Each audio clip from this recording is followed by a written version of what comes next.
তুরস্কের ঐতিহ্য আর বাংলাদেশের সংস্কৃতির মেলবন্ধনে রাজধানীতে আয়োজন করা হয়েছিল ব্যতিক্রমধর্মী এক উৎসব টার্কিশ গালাফেস্ট 2026। গুলশান তেজগাঁও লিংক রোডের আলোকি কনভেনশন হলে অনুষ্ঠিত হয়েছে এই উৎসবটি। 3 দিনব্যাপী এই আয়োজনে ছিল দুই দেশের ঐতিহ্যবাহী পণ্য, খাবার আর সংস্কৃতির নানা আয়োজন। সকাল থেকে রাত পর্যন্ত দর্শনার্থীদের ভিড়ে জমে ওঠে পুরো উৎসব প্রাঙ্গণ। ফেস্ট জুড়ে বিভিন্ন স্টলে তুলে ধরা হয় তুর্কিশ ফ্যাশন, হস্তশিল্প, খাবার আর লাইফস্টাইল পণ্য।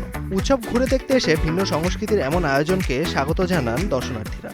আমার তো প্রতিবার ঈদে যখন এরকম আজকে তো হচ্ছে টার্কিশ ফেস্ট, তো সবসময় এই মেলাটা আলোকের এই মেলাটায় আসতে আমার খুব ভালো লাগে। আর এসে দেখছি অনেক অনেক ব্র্যান্ডের সব কিছু, সো সব মিলে ভালো লাগছে। কালেকশনগুলো খুব ভালো, আপনারা দেখেছেন আমি একটা পরেছিলাম নেকলেস, সো এটা আমার খুব ভালো লেগেছে। আর ওদের সব কালেকশনই অনেক সুন্দর। গরমে আরাম নিয়ে হবে না হাহুতাশ, ঘুরলে পরে ওয়ালটন ফ্যান বাতাস আর বাতাস। রোজার ঈদে যেরকম ভিড়টা থাকে ওরকম ভিড়টা নেই, তো এই জন্য খুব একটা মজা লাগছে না। এখানে ড্রেস দেখলাম, জুয়েলারি দেখলাম, অ্যান্ড কিছু অ্যাক্সেসরিজ জিনিস আছে, পারফিউম, লাইক এগুলোই।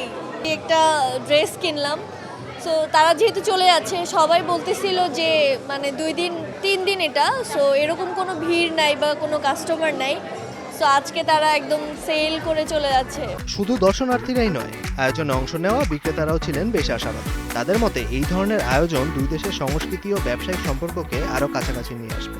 ফেয়ারে তো আসলে এটা পাবলিসিটি করার জন্য, কাস্টমার বেসিক না, এটা হচ্ছে যে নিজের প্রমোশন করা, এগুলাই ফেয়ারে। আজকে ক্রাউড অনেক বেশি এখানে, আর যেহেতু লাস্ট ডে কনসার্টও হচ্ছে, সব কিছু অল ওভার মিলে সব কিছু ভালো চলছে। আমার এখানে যতগুলো সস আছে একটার চেয়ে আরেকটা হচ্ছে, মানে আমি যেদিনই মনে করি কি যাচ্ছে ওইটা আমার বেস্ট সেলিং, আরেক দিনই দেখা যায় কি যে আরেকটা বেস্ট সেলিং হয়ে গেছে। সো এটাতে আসলে আমি কম্পেয়ার করলে খুবই, মানে আপনি একটা মার কাছে জিজ্ঞেস করতে পারেন না যে কোন বাচ্চা ভালো, ব্যাপারটা হচ্ছে এরকম। গ্ল্যামার, সংস্কৃতি আর উৎসবের আমেজে 3 দিন জুড়ে প্রাণবন্ত হয়ে ওঠে পুরো আয়োজন। সব মিলিয়ে সংস্কৃতি, ঐতিহ্য আর বাণিজ্যের সমন্বয়ে টার্কিশ গালাফেস্ট 2026 হয়ে উঠেছে রাজধানীবাসীর জন্য ভিন্নধর্মী এক অভিজ্ঞতা।